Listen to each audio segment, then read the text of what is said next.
this edition of the Scotchy Bourbon Boys podcast for tonight. It's just tiny tonight. I'm loading this up. Hopefully, there we go. Let's get that wrinkly. Oh, it's a little high.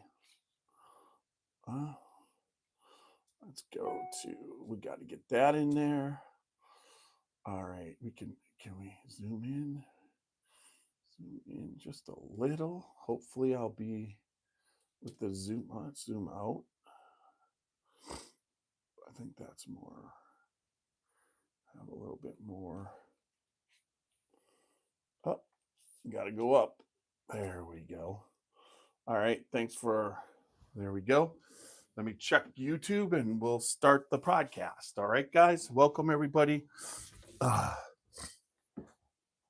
little bit of a sniffly nose tonight. That's where bourbon will come in. All right, here we go. Are we live? Yes, we are. Old Taylor, 1981. All right. I got to sit up. I'm there. All right. Welcome, everybody, to YouTube. Make sure that my microphone's working. 1981. All right. There we go. And so we got that. Let me do the comment quickly. Welcome, everybody, to our podcast of 1981 Old Taylor. Make sure that you leave a comment where you're from and what you're sipping on tonight. We do monitor comments. There we go. Let's put that up. Let's get that up. Put it up over here like always. I'm not crammed in the corner tonight because I'm by myself.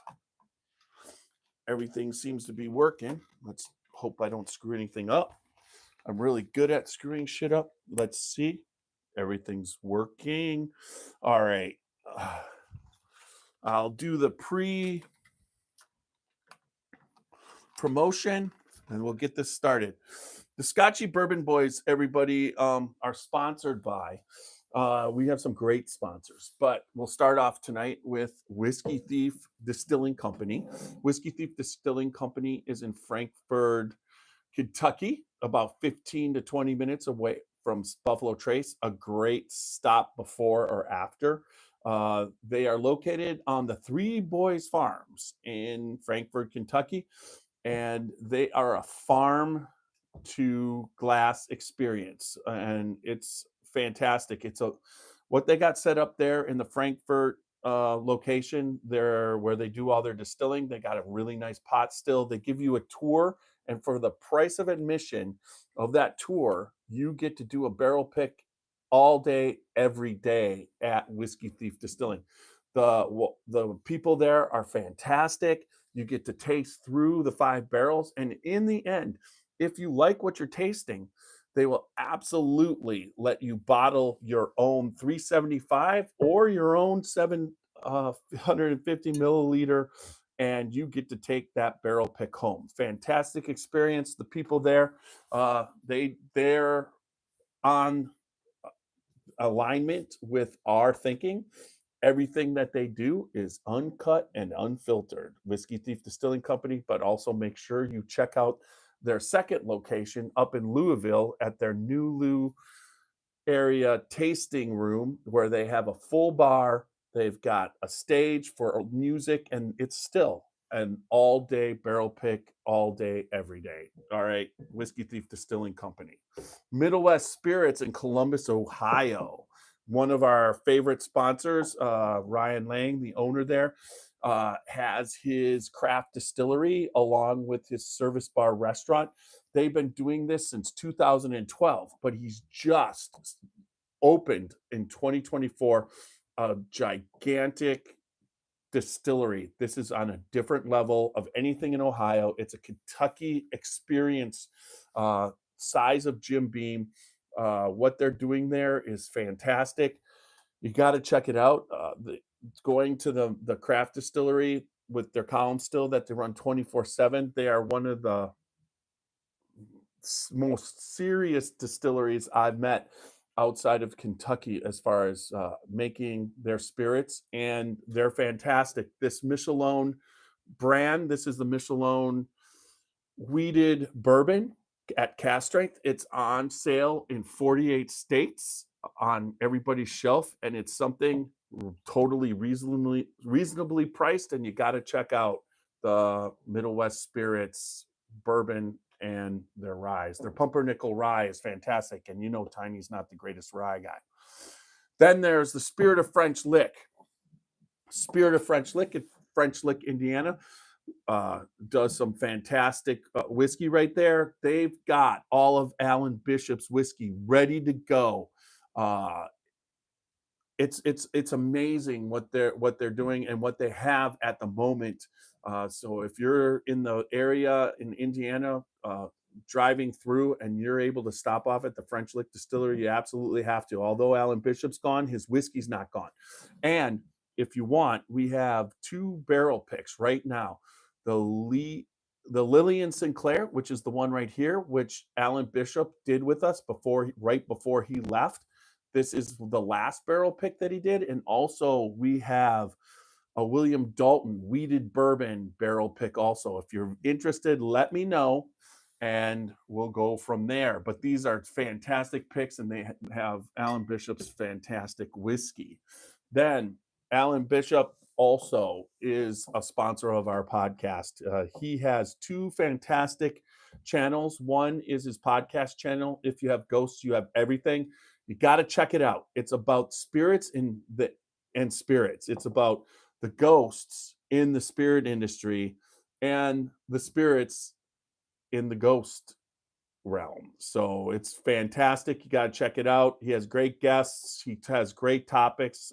If you have ghosts, you have everything on your favorite podcasting network. Also, if the One Piece of the Time Distilling Institute, which is his YouTube channel, it's everything that you want to know about distilling, home distilling.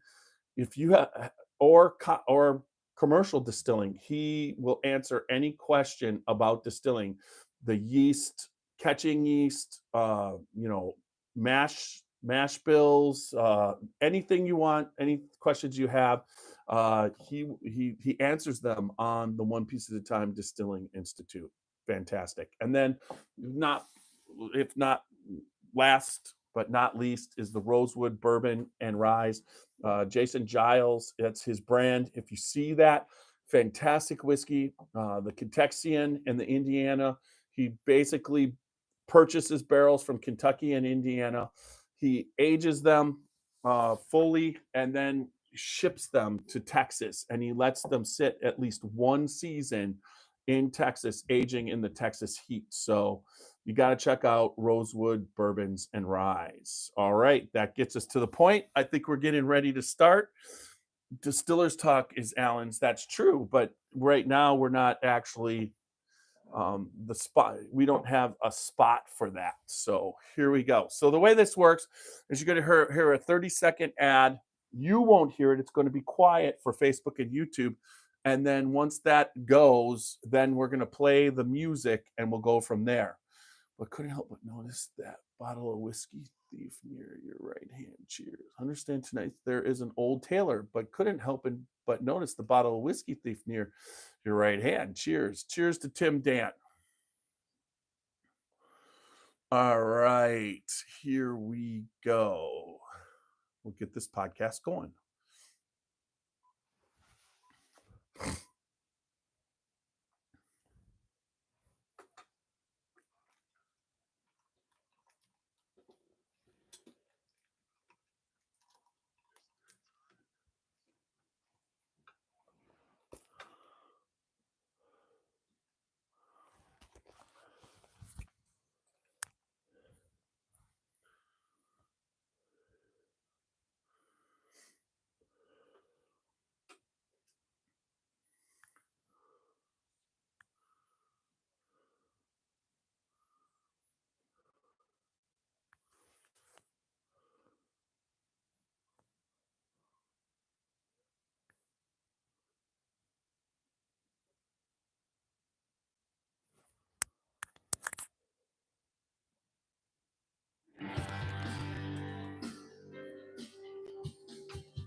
drinking bourbon, sipping on some scotch. We get a little wild, it's sure fun to watch. We love what we do, we're drinking every brew. Man, it's all songs, but we're telling the truth. Yeah, we're the Scotchy Bourbon boys, raising some hell and making some noise. Yeah, we're the Scotchy Bourbon boys, we're here to have fun. We're here to have fun.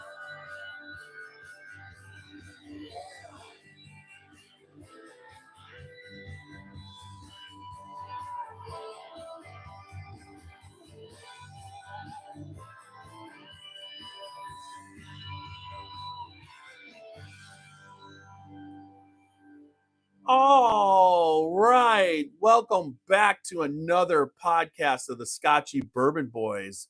It's Derby week, and just know that on Thursday we're going to be covering the Derby. Hopefully, we'll have Super Nash. I don't know if we'll have CT, but we're going to get our picks in, talk about, and this is always our time for Old Forester, Brown Foreman, and Woodford Reserve. Woodford Reserve is the bourbon for the Derby right now.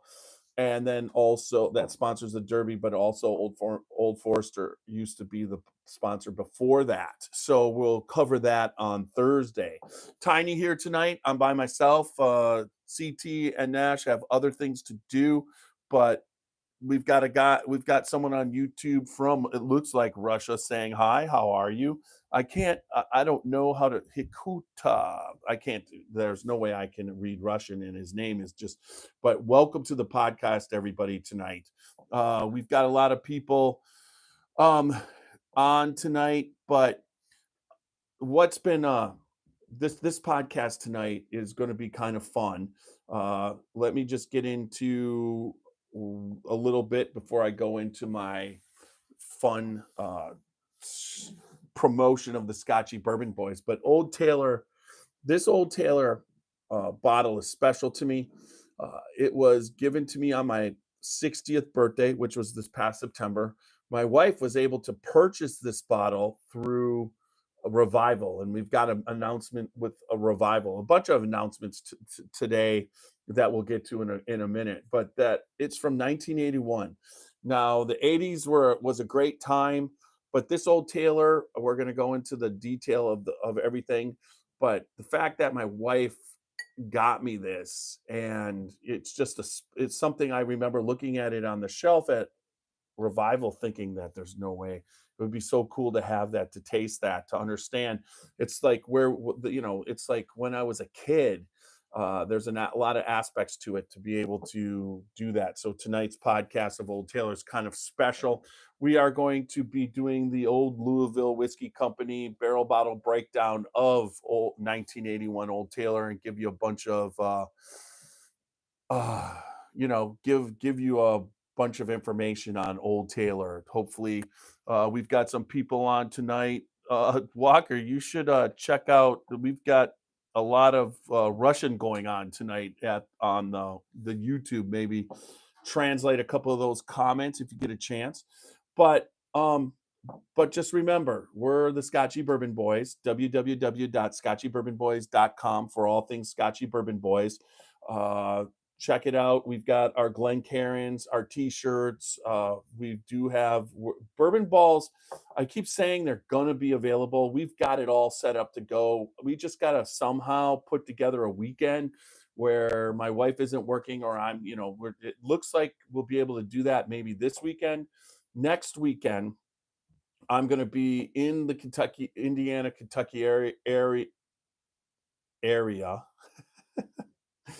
and I'll go over that also coming up. We'll be seeing a bunch of people, and then Walker Cyrus, who is a very, very good friend of the Scotchy Bourbon Boys, and myself and CT and Super Nash, we all consider him part of our group as family.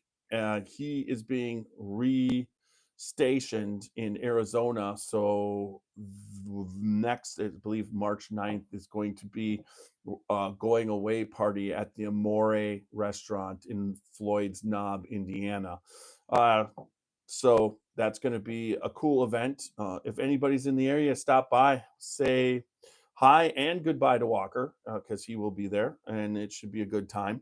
Also, we are on Facebook, YouTube, Instagram, and X. Make sure you check us out there on social media. Plus, we are on Apple, iHeart, Spotify, and any other way you choose to listen to us. If there's a place to listen to a podcast, we should be on it. And then also remember, if you like us, I mean not like us, if you watch us or listen to us, make sure that you, whatever way you do it, make sure that you like, comment, listen, like, comment, subscribe, and leave good feedback. So, as do my friend, love you, brother. I just ID'd which language. Okay, cool. I don't know why my stupid thing's going off tonight. It shouldn't be going off. I got to catch up on this. All right. All right. He's Slovak and a Ruski Moldek. And you, Ruski Moldek. It's like, I don't. Hey, I have no idea what that even, but it's good to see people on from other parts of the country. We love our friends around the world is 100%, and we love to talk whiskey in all different languages. That's for sure. So that gets us to, I'm pretty sure we covered all the stuff that we needed to cover. Tonight's podcast is kind of exciting. I'm by myself, so there's a lot of stuff that I got to do to prep for myself. And then there's a lot of not prep to make sure because I don't need to set up as many cameras, angles, and as many microphones. There's just one. I'm pretty sure everybody can hear me. They speaking weird Slav stuff. And so I'm sipping right now on some Middle West spirits that right there, that weeded bourbon. That's spectacular. Just a little bit of a, what would you say? I'm not under the weather, just a stuffy nose. Trying to work through that. And had it since, I believe, Saturday when it was just a little leaky nose.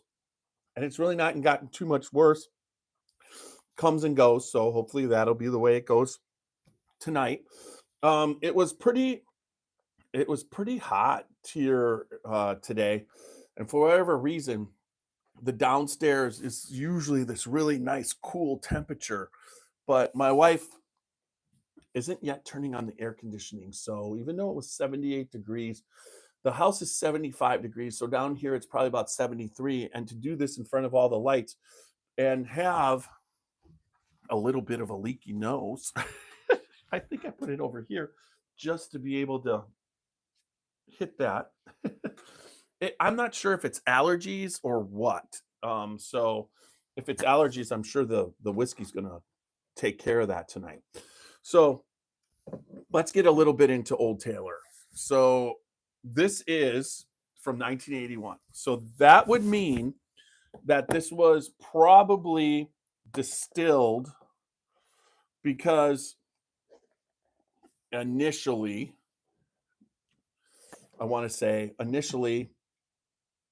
the Old Taylor brand. So E.H. Taylor started distilling at the Old Pepper Distillery. And James E. Pepper and him were friends, and James was getting ready, he passed away. And Colonel Taylor, E.H. Taylor, basically told him that he had a son, but his son was young and was not ready to run a distillery. So E.H. Taylor told him that he would hang on to the Old Pepper Distillery until his son could run it. So while he was running the Old Pepper Distillery to prepare it for James E. Pepper's son to take over, he basically started the what is now the Buffalo Trace Distillery, and he became the master distiller there. Now, and then in 1897, he also was very involved in politics. And so he was able to write the bill.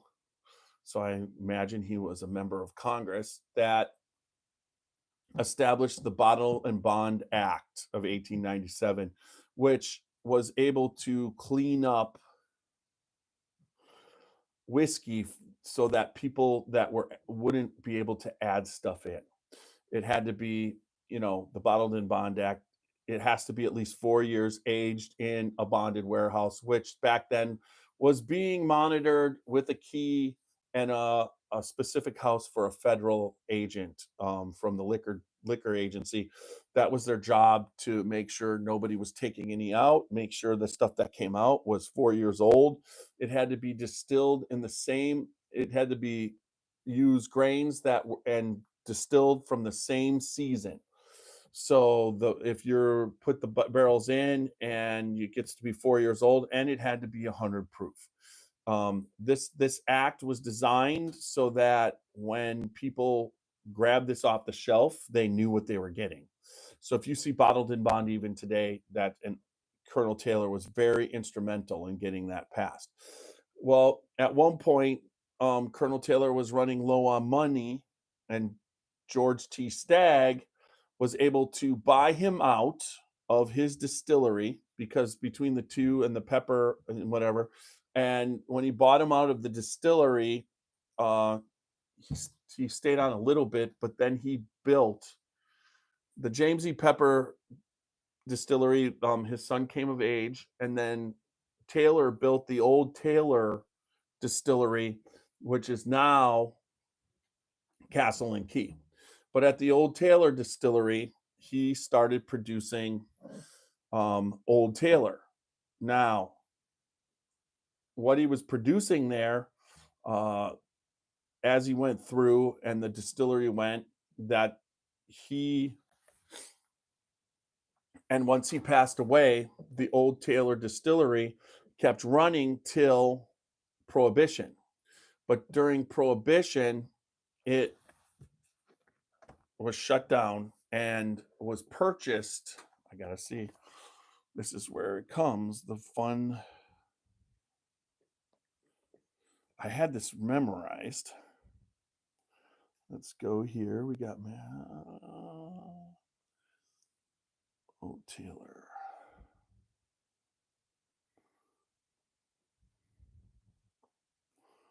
All right. That was Bourbon before Trace. Okay, this is the one.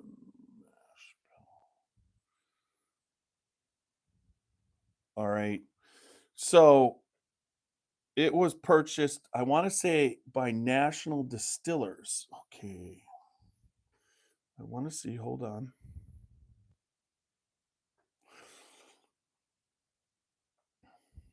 Okay. Jim Beam. It was made of.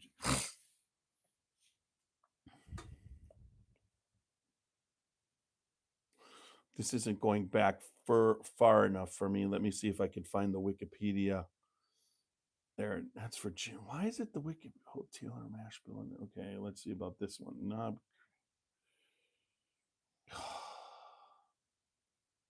All right, I'm not gonna.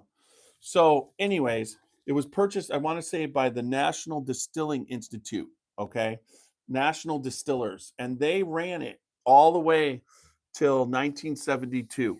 So we opened a bottle of Old Taylor from 1969, and that would have been under that being produced at the distillery, the Old Taylor Distillery, and it would have been. It ran. It was being produced there till 1972 when it closed its doors, and they sold the brand to Jim Beam, and Jim Beam produced it all the way until 2009. So this 1986 Old Taylor would be produced at the Jim Beam Distillery. Now, what's on the back of it? So if it's being produced by Jim Beam had to have, because they said this is what in 1981 had to have a distillery in. This says the Old Taylor Distillery Company, Frankfort, Kentucky, bottled in bond under United States government supervision by the Old Taylor Distillery Company, Frankfort, aged 6 years. So this is actually a 6-year 86 proof. I'm going to see if I can see. So Castle Distillery, erected in 1887. Colonel Edmund, a straight bourbon whiskey of topmost class. So I'm still.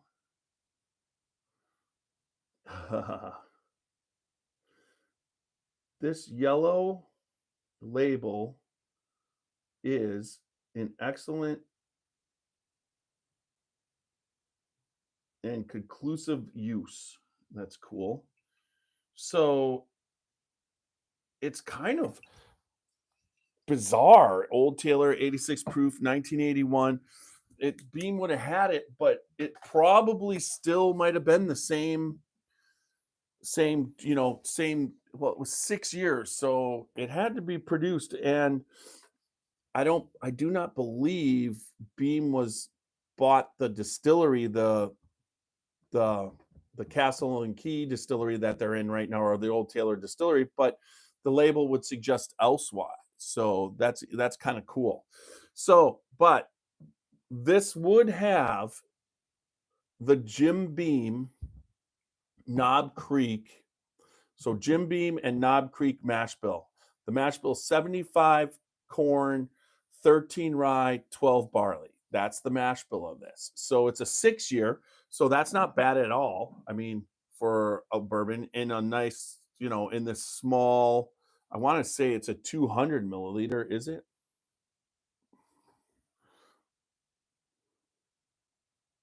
Yep, it's a small 200 milliliter. But this is my first real cool, dusty that, I mean, it's so cool. Now, this has evolved. So what happened in 2009, Jim Beam, it's funny because I even had red bourbon. Let's see if I could find it. All right. I read, let's see.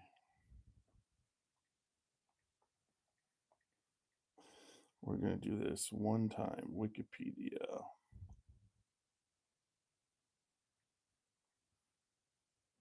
There it is.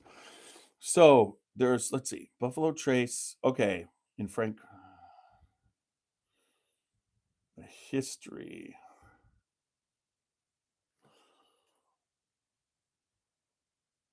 Okay.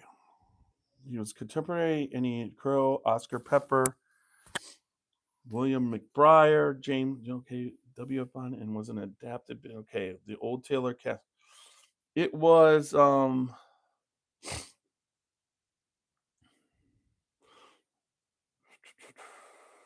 it doesn't say. Let's try. Okay.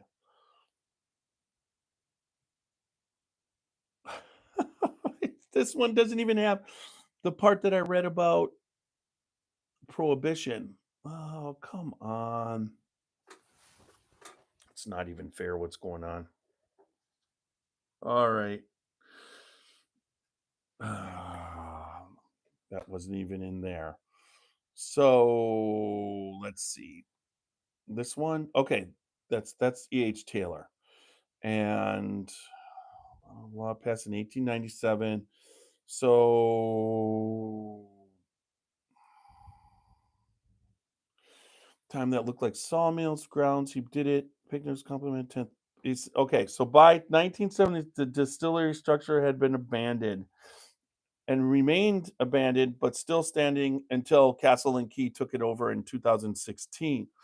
But Jim Beam had the label. They took it over in 1972 and sold it to Buffalo. Okay, On June 24th, 2009, the Sazerac company, there it is, purchased the Old Taylor bourbon label and bourbon and barrel inventory from Beam Global Spirits, which is now Suntory, from a subsidiary of Fortune Brands Holding Company. The brand was purchased by Sazerac in part of agreement where Beam bought the EFEN vodka brand from Sazerac. Some expressions of the old, and they did this. Beam did this for a number of reasons. One, people in Kentucky like to give the brand. I mean, E.H. Taylor was a distiller at the Buffalo Trace Distillery, so it only makes sense to return the brand back home. But this is Old Taylor, and what they have now is E.H. Taylor, Colonel E.H. Taylor. But you can see how cool and close that the label stayed throughout its history when it was with the National Distillers and American Medicinal Spirits. There we go. Thank you. Google says American Medicinal Spirits. Thank you. Which became National Distillers. Thank you, Walker. So that we got that straight. So that was, it was shut down over. Well, was it able to with American Medicinal Spirits? Were they able to produce medicinal Old Taylor, during the time? I don't think they were, but I could be wrong there. All right. So anyways, that gives you the whole story on Taylor, but this is in the middle. This is while during the time Jim Beam had it, and they were distilling, and I'm telling you, I've tasted from this bottle. This is a rigged old Louisville barrel bottle breakdown.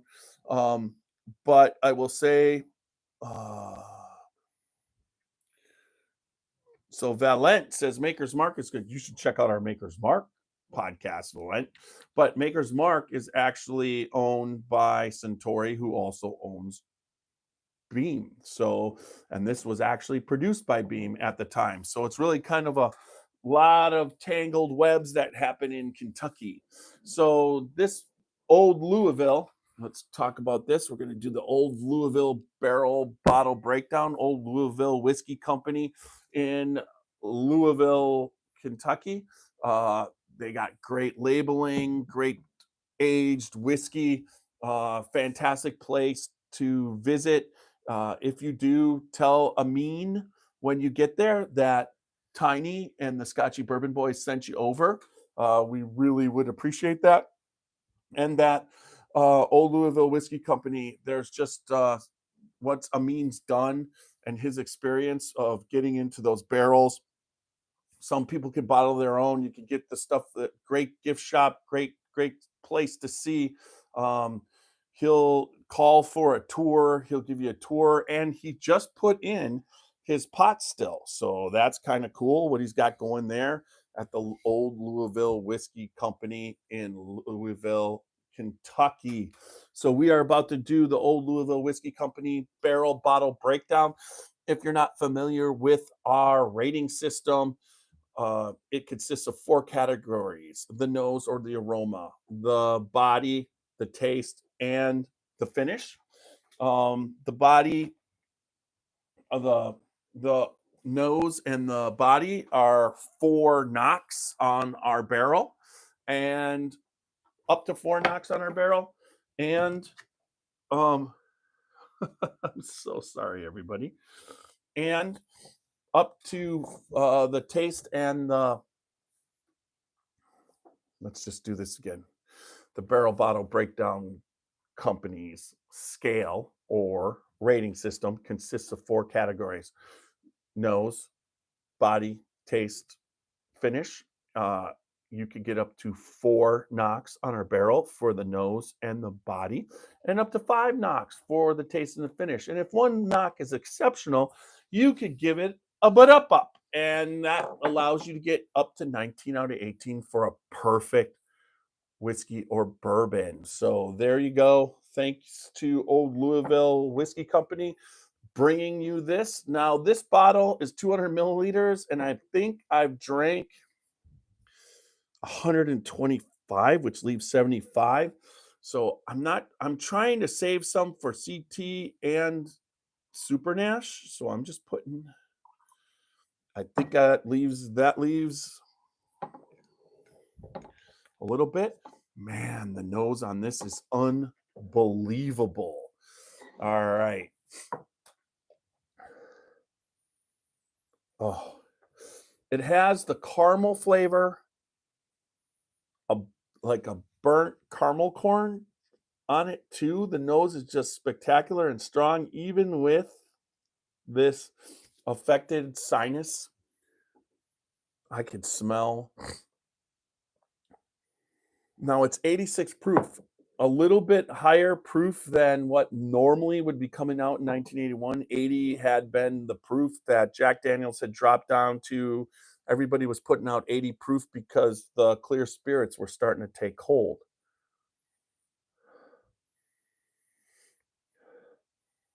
I could tell you my dominant nostril tonight is my left nostril. Oh, all right. Let's see. It does this wonderful thing. I'll aerate it a little bit. See what it does on the sides, how it drops back in. It does a really nice long legs. This is some the viscosity on this is oily. So let's see, let's give her a taste.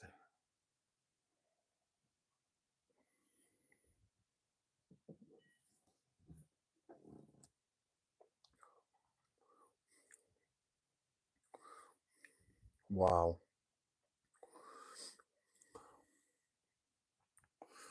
So there's a ton of caramel on the front palate. And then it gets the, now this has been sitting, so it's a little bit different.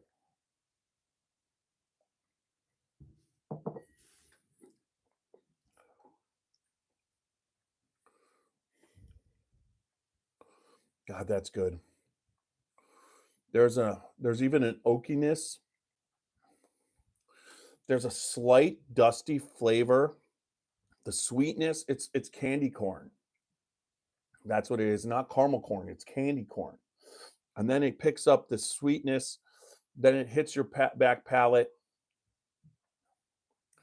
Let's see what it does one more time. I got the finish. It's like a smoky.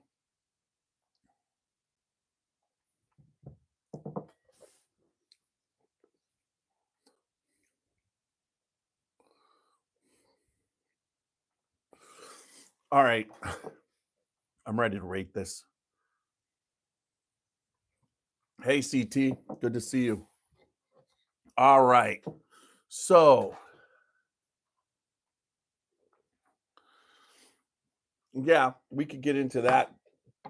There's, Tim, that's true. In most cases, there's so much that goes into that returning of the brand and the families on what they do. So that is like that one is complicated, and you are very, very, very what would you say, consequential in letting me know what actually went down and how it happened and everything, and I appreciate that. But Jim Beam did do the right thing, in my opinion. I don't know. Heaven Hill has their reasons, but at the same time, it still doesn't mean that it is in 2025 based off of a deal made in the 50s. So that is something that, to be said, long time. But here we go.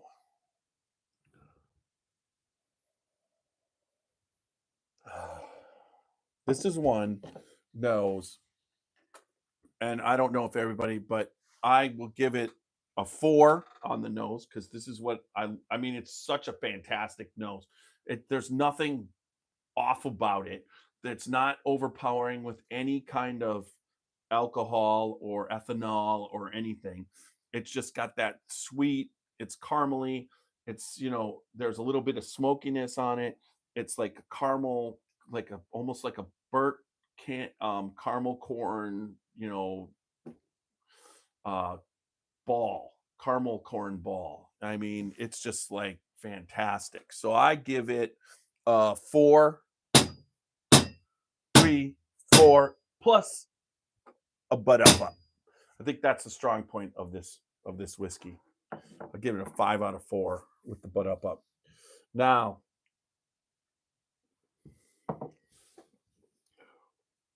it goes everywhere, the sweetness, but it just doesn't quite complete. It's there in the cheeks, but it's not like it is on the top of your roof of your mouth or underneath and top. So the the actual body of this, I have to give a 3 of 4, and that's pretty damn good for an 86 proof from 1986, 81. 1, 2, 3 knocks on the barrel. All right, so that brings us to taste.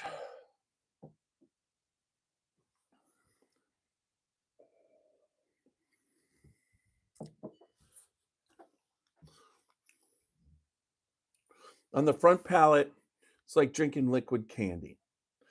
It's got a dusty aspect that a lot of dusties have, but it's very subtle. And that usually comes out to be, in my opinion, that after sitting in a bottle for, 2091, 2021, 34 years, that some of the char on all these bottles, some of the char expresses itself through, and it's almost like that's what you can taste on the taste. I mean, the taste is definitely something that I wish I could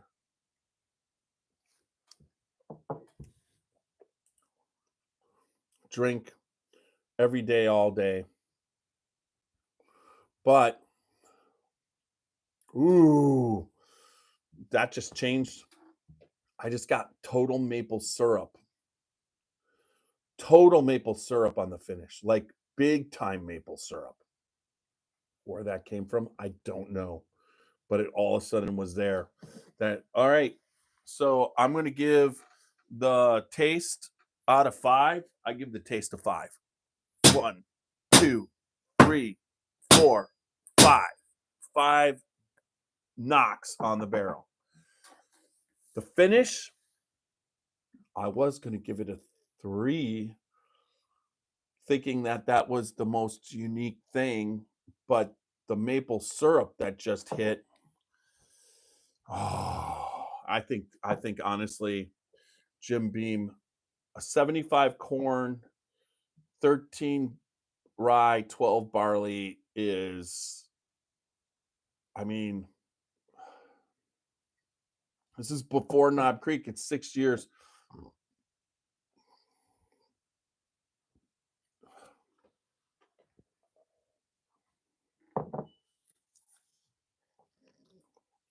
That is from a different time.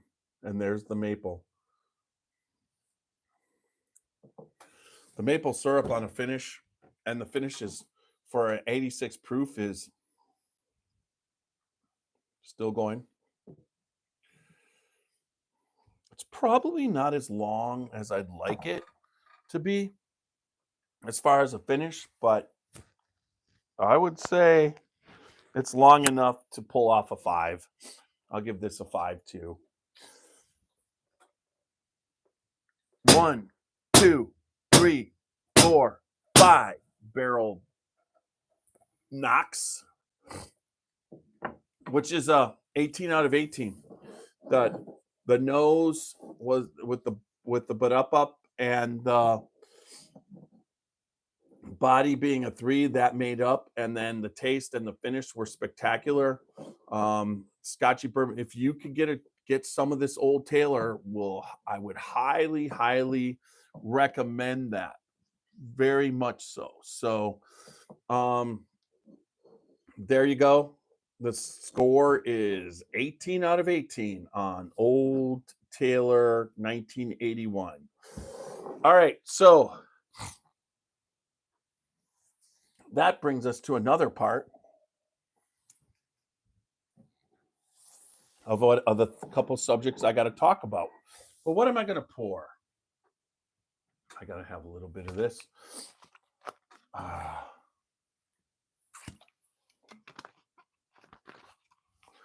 Maybe I'll just pour the old Louisville. Is it open? Yes, it is. Let's pour a little bit of the old Louisville.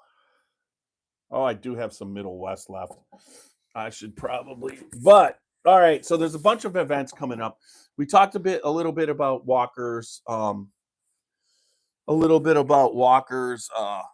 going away party. It is Friday night at 6:30. Amore in Floyd's Knob, Amore Restaurant. Anybody who wants to come, Walker is being restationed in Arizona, and he'll be leaving at the end of May. So we are throwing him a farewell party before he actually goes. So, but it makes sense to do this, and we look forward to it at our favorite restaurant that is on the planet. El Pasadero just does a fantastic job there, and he knows we're coming. We're going to be a fairly big group, so if you want to come and see Walker or whatever, let me know, and I will adjust accordingly. Also, I will be in Indiana at Old Homestead, visiting with Jolie Kasperzak and Alan Bishop. That podcast will happen on a Friday, probably around between 11:30 and noon. That will be going Facebook Live and recording that podcast. Hopefully you can go YouTube Live. Also, we'll see how that goes. I'm going to be getting a new phone tomorrow, so that's kind of cool. I'm going to get the top of the line. So hopefully even some of our video quality gets done better, and I'll have some more AI to work with. So that'll be kind of cool. And then we will be Friday night at Amore, and then Saturday morning, going to try and get to the Spirits of French Lick. See Laureline and down there, see what's happening there, because they are a great sponsor of us, and we do have our barrel picks ready for anybody who wants them. And then also we will be seeing that weekend Mark Carter and Christy Atkinson to get a tour of what's happening at Old Carter. That'll happen on noon on Saturday. We'll be meeting up with them, and then we'll decide what we're going to do with Old Carter on our bus tour. I look forward to this. And then after that, hopefully Sunday morning, hopefully want to see Mr. El Presidente, Mr. Randy Prass, and then also hook up with Walter at the Whiskey Thief tasting room on Sunday afternoon before I come back. So that is going to be a really cool and fun there's the rain. A really cool and fun experience that we're going to be doing. But then that leads me to May 21st is I'm just hearing a little bit about this. Let me see. I gotta look that up. I didn't look it up, and I want to say the Steel Valley. Oh, she didn't even. I got that pot there. Did she put the glass down here? Did it go over there? Nope. Let me look it up. I will look it up right here. Let's see. Is there a search? Let's see. Usually there's a search. Oh, I don't see it though. All right, let's go file, new window. Let's see. Grab this. I'm going to tell you the actual group run by Frank Carbon.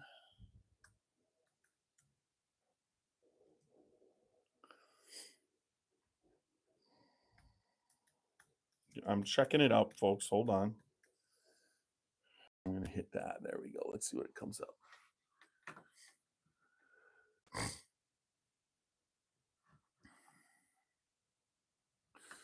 Craft authentic with still. Come on. That wasn't fair. Ski group.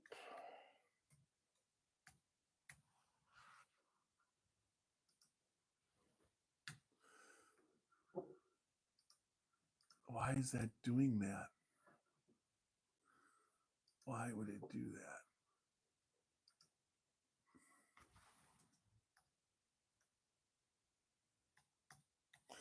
Let's try it one more time.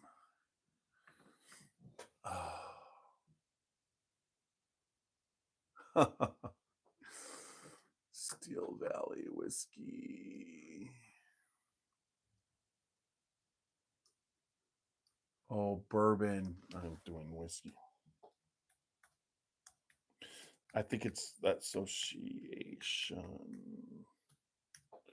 Let's see about that.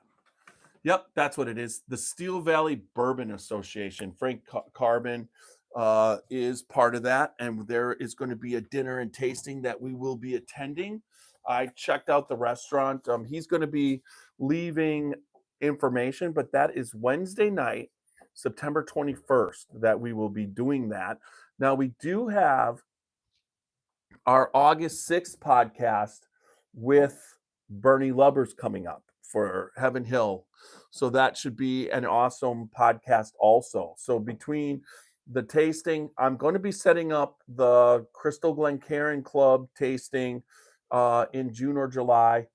Anybody in the club wants to come up with something, they should let me know, and I will definitely make sure that we arrange it so that our Crystal Glencairn members can all attend, along with all of our industry Crystal Glencairn, to see if we can get somebody up here that's part of the industry. There's a lot of distillers with these glasses: Greg Schneider, Aaron Harris, and Dimmick. I mean, Randy Prass will have one soon. I thought I gave him initially one. So, but that's what we're looking at. And the also, Frank Carbon's doing this. If you come to that tasting, it'll be really kind of cool because we are offering our barrel pick to be tasted, and there will be ability to acquire some bottles. So check that out for sure. So I think there was, and their pick was amazing. I was able to get it, and he'll be tasting that. But that's the Smoke Wagon. It's the best smoke wagon I've ever tasted so far. There's some good ones I've had, but this pick is right there. Tons of cherry. It was a great pick. It's 118.22, 89 and 80. No, 61. Yeah. Let me tell you. What's the proof? I wanted to say that's the barrel. Time for, let's see. It's 7 years, 118.22 proof, 59.11. Pretty cool. Actually, a fantastic bottle. I've got it for the photo shoot that I'm going to do to promote it when it comes out. So look for information on that. Yeah, not this Friday, Walker. It's May 9th. Friday, May 9th is when everything hits. I do believe I did say May 9th. I hope I am. Hope I did. Anyways, thank you everybody tonight for joining in. I definitely will finish up right here. We're right at the 45-minute mark, almost to the T. And let me finish this up. If you guys want to hang around a little bit tonight, I can. But with this partial stuffy nose thing going on, I don't know. It's just I don't feel bad, but I got a lot of there. It's just what it is. So, anyways, all right. Thanks everybody for joining us tonight. Remember www.Scotchy Bourbon. Oh, and everybody on Facebook and YouTube, you can hang out for a little bit afterwards. I'll keep it going. That's one of the things that we've been doing afterwards and having pretty good success. People on Facebook, I'll post a link. You can just jump in if you want to. All right, www.scotchybourbonboys.com for all things Scotchy Bourbon Boys. Remember, we're on Facebook, Instagram, YouTube, and X.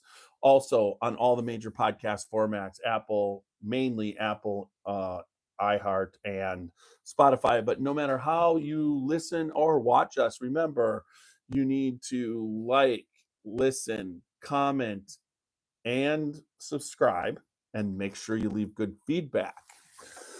So, good bourbon equals good times and good friends. Remember, drink responsibly, don't drink and drive, and live your life uncut and unfiltered. Little Steve-O's gonna take us out.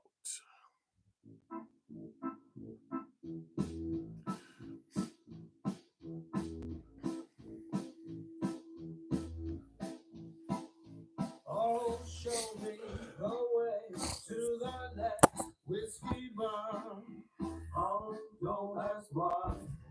Oh, don't ask why. Show me the way to the next whiskey bar. Oh, don't ask why. Oh, don't ask why. Oh, if we don't find the next whiskey bar, I tell you we must die. I tell you we must die. I tell you, I tell you, I tell you we must die. Remember, next week or next podcast, the Derby podcast. There we go. Let me quick audio magic this baby. Yeah, I need to improve clarity tonight. File, publish to uploading. Shift Taylor. I could be on for a little bit, guys. I will hit the, let's see, copy link. I will drop it right here in comments. Then I'll hit Control V.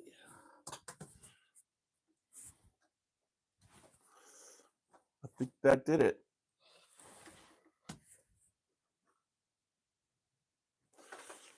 Whoever wants to jump in, I'm going to be on for like 15 minutes because I got to get this loaded and I got to get some sleep tonight.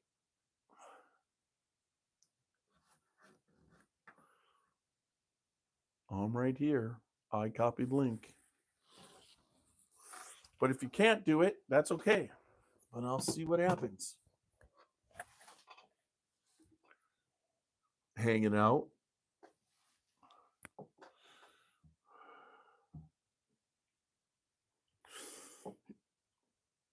I thought Randy wasn't home. You are home?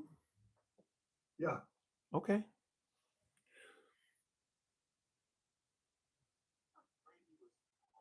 I like my shirt better than yours, by the way. Why do you like your shirt? Look at that. Read mine. All right, but I'm gonna drop. I'll do a actual drop. The microphones might fall off, but let's see if I can just pull it down. How about that?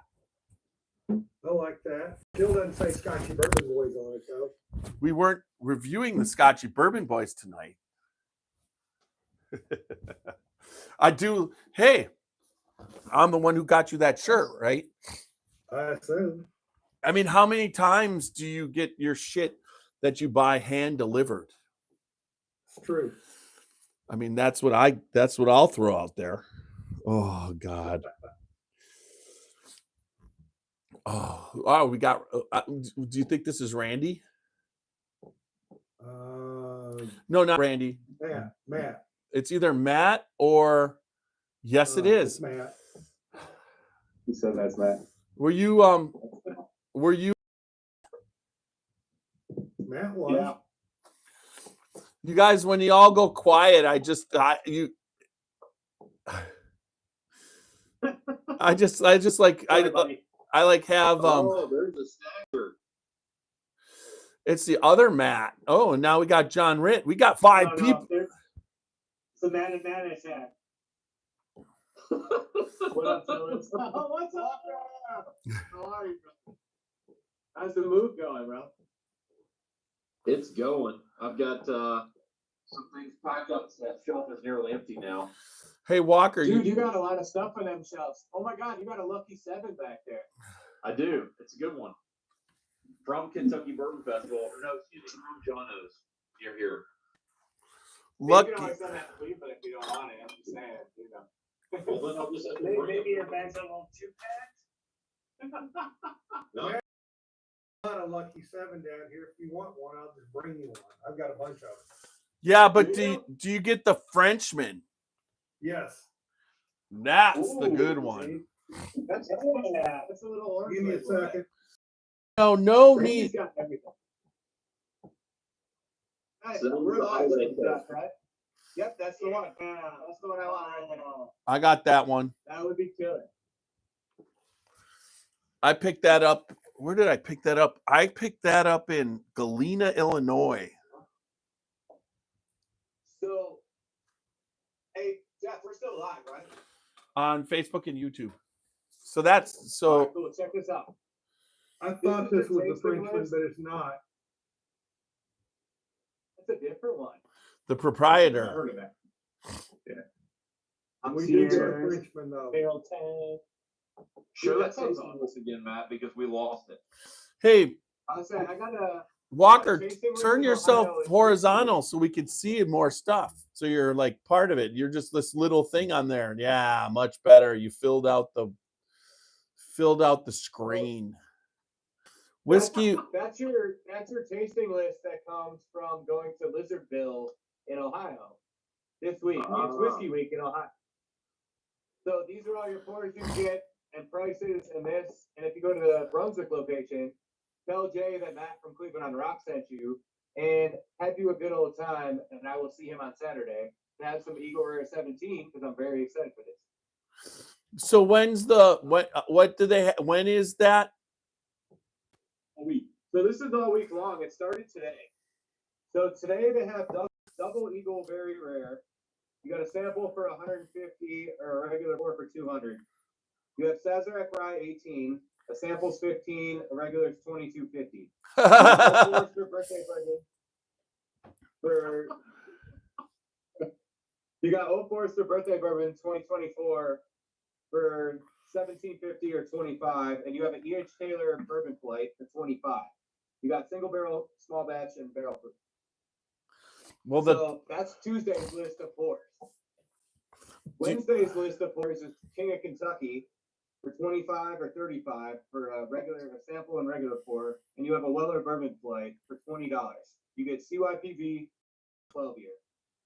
On Thursday, you get Stag, your Tea Stag, or you can get the Rip Van Winkle flight for $25. You get a 1 ounce pour of Van Winkle 10 and a 1 ounce pour of Van Winkle Special Reserve Fluff. Then on, let's see, that was Thursday. Friday, you have Uncle Nearest 777 Anniversary Blend.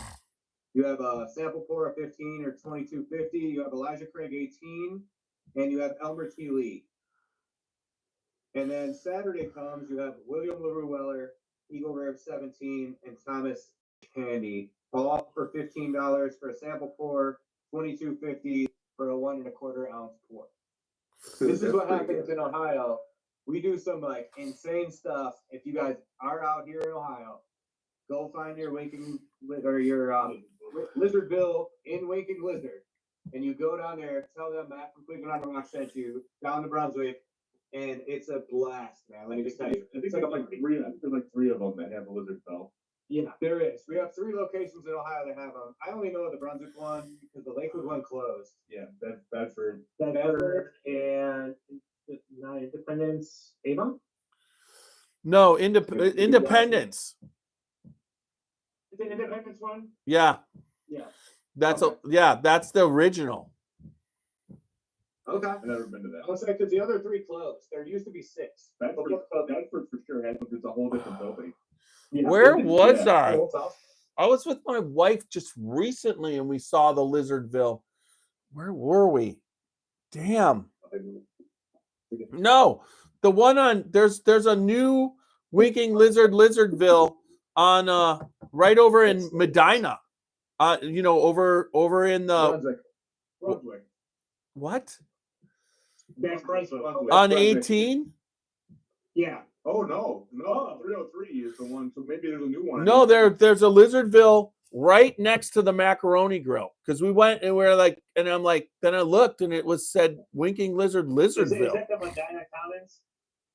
Like the Medina Commons area right off the highway? Yeah, right off of 77 right there. You go down in that area where everything is, you get off if you're going north and you get off, you make a right. That has to be a newer one. My wife works across the street. I know exactly what it is.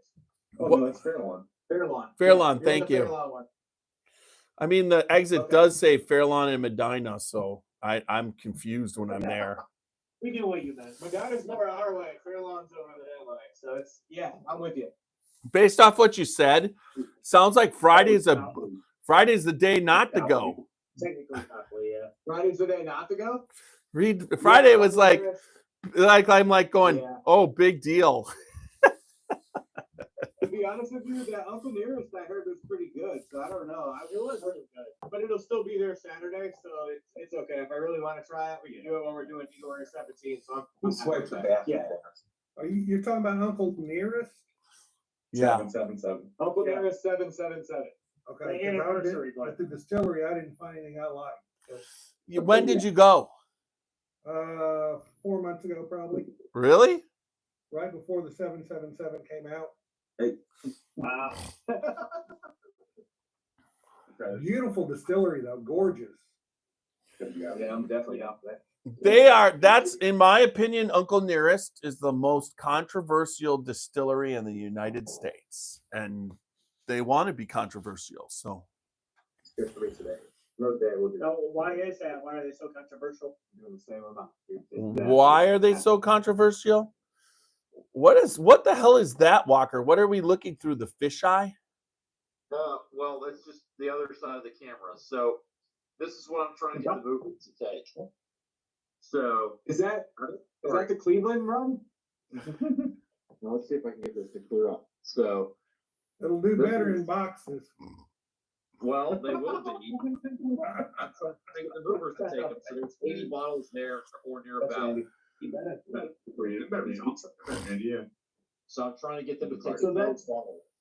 So that's 80 of my closed bottles compared to what's probably about 150 or more that are not closed and a few closed that I don't trust them with.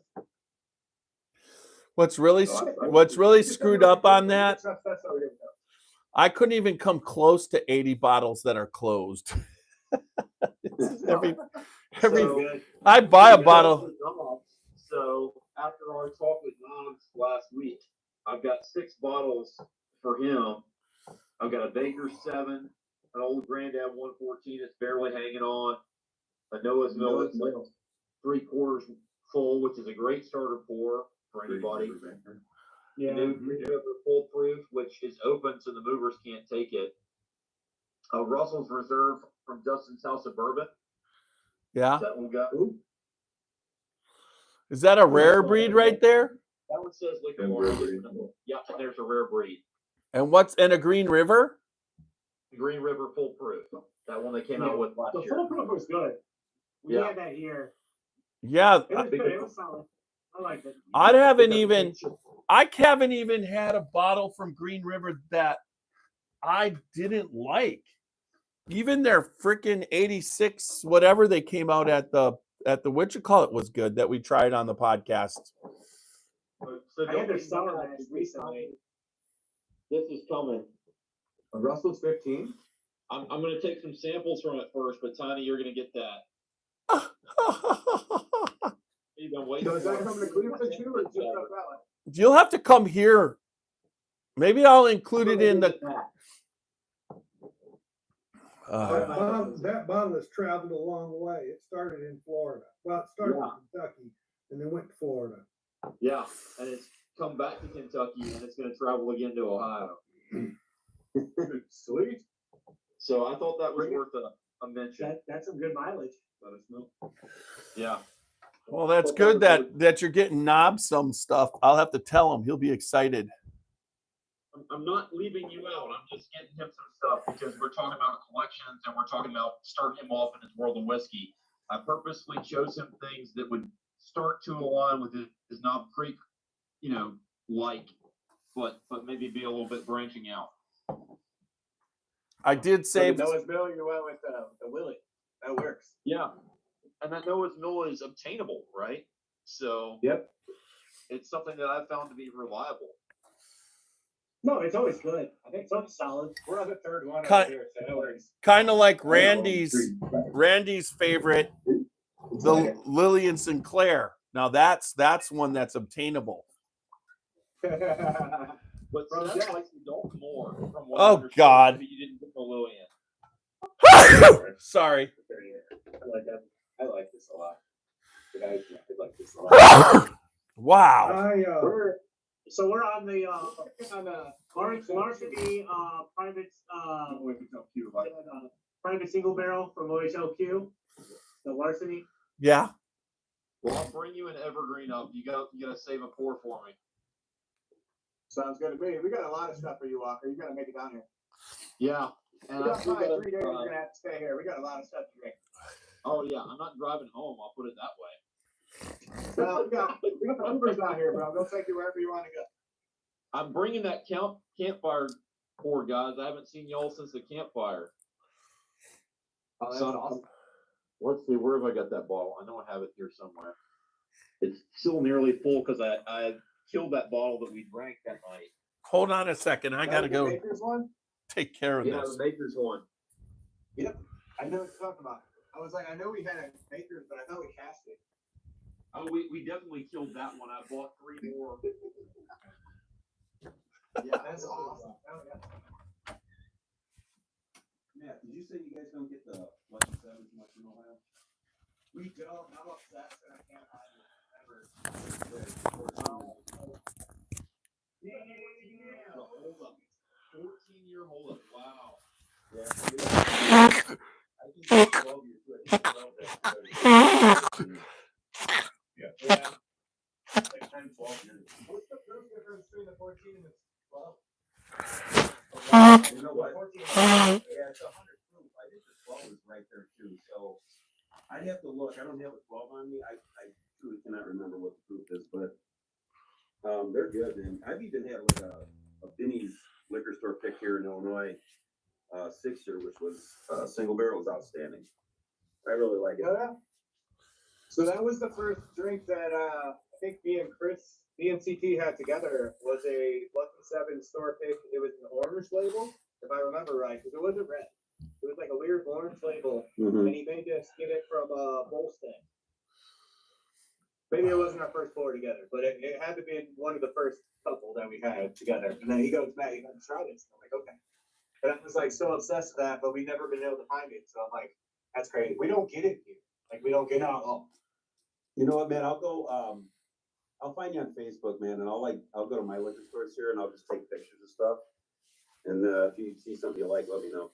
So just so you know, Matt, I was at John's house, okay? And you get off the the main interstate, and when you get off, you start driving down his street to get to his house, and there's like, what is it, 4 liquor stores that you pass by? There's a Binny's. There's a, I mean, there's every single liquor store that they got, and there's a Total Wine. There's in Chicago, and it's that there's a local one, and I'm just going, holy crap, this guy. So we did a podcast the one time that he was on, and he's like, oh, you're podcasting on that, and he's like, well, hold on, and all of a sudden he's back. He's gone for like 15 minutes while we're podcasting, and then he comes back and he's got the bottle. He just ran out. He just ran out and got what we were podcasting on. That was last week, right? You did that last week. It was. I'm like, what the hell? That was a booking bottle. That was a week and a half ago, I think. So who's joined us? All right, welcome. Guys. Hello. Hi. How are you? Good evening. Can you see Muhammad Ali in the background? Yes, we Oh, yeah, can. yeah, yeah. It's fighter of all time. Live from Louisville, Kentucky, home of the Kentucky Derby. Yes. You're in Tim That's Dan's awesome. basement. Yo. Oh, that's awesome. Are you ready? Hey, listen, I wanted to ask you guys, did you guys get a chance to buy our 47? The Do you Dan, have it? No, not yet. the log still? Yeah, I want one. I sign up for that. I haven't. So, our Tim, say illustrious something leader- so it gets bigger on the screen. Can you see it? When you talk, You gotta it doesn't show up. You gotta keep talking. I got to keep talking. So as I'm talking now, can you There see you the go. bottle of 47? There it There is. you go. Wow. Yep. Yes. Okay, so in America. anticipation of the inauguration, we fly to Washington, D.C., get the approval to put the presidential seal on a special bottle called 47. Oh, badass. Now, who knows why the number 47 is significant to the Dan family?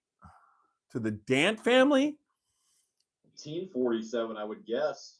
Nope. No. Anybody know what the letters DSP stand for? Yes. Yeah. Distiller producer.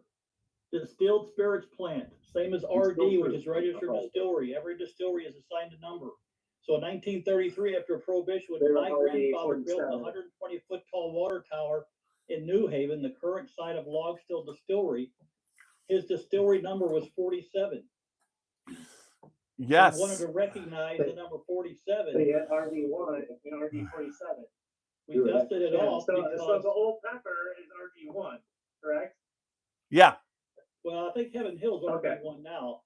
But 47 was my grandfather's, and while he dusted it off and went through the red tape to reacquire the number 47 when we opened Log Still.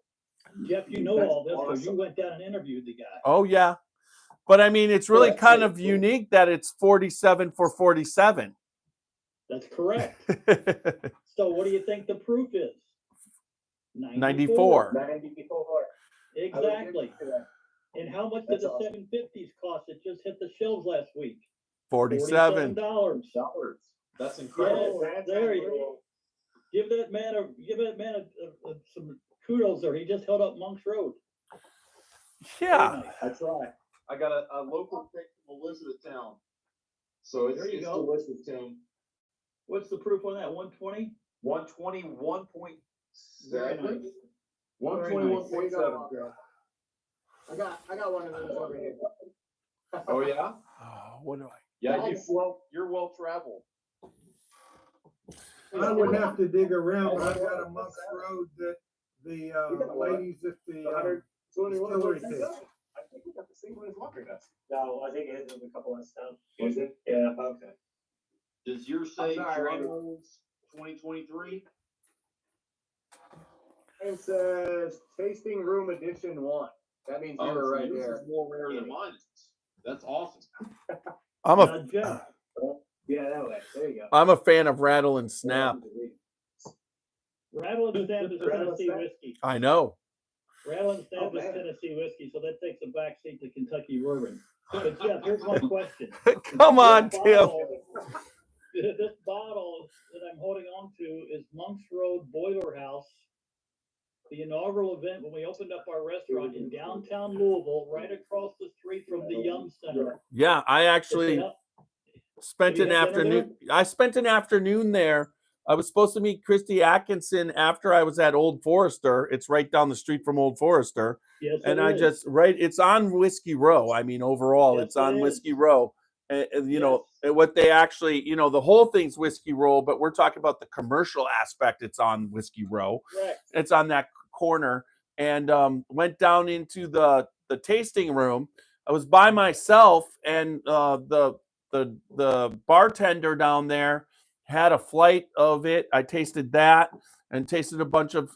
There was a bunch of kind of cool things that because I was a Scotchy Bourbon Boys. It wasn't part. That was not part of the flight, but he actually pulled it out and let me taste it, and then because I really wanted an update on what was happening at Log Still, and then it was really kind of cool because this office party came in, and I just kind of became part of the office party.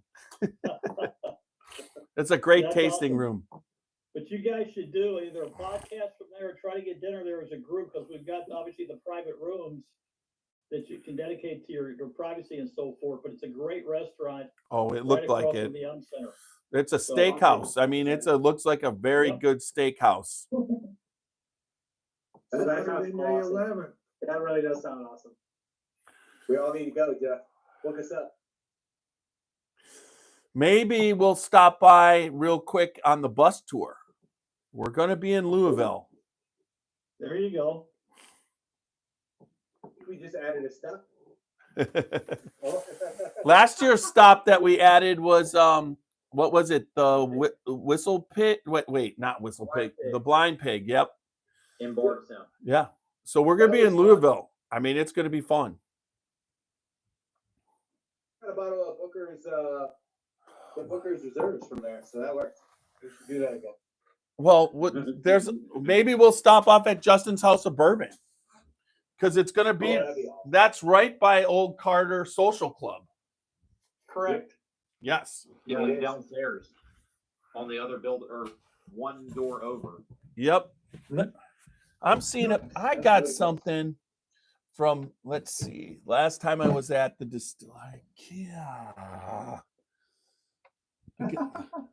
I'm Jeff, I feel like we just see your wall back there. It looks pretty nice though. Well, our age is just perfected. A lot of bourbon back there, like a lot of Bookers. oh, there I have a Matt, Brandy, what you got? Walker and Jeff already know this. You guys probably have already figured out I'm a lifelong learner. Yeah. You know, I'm getting ready to graduate with my doctorate in public health. I finished didn't. classes Congrats, about 3 weeks ago, and I went back to school. I started a new program since then.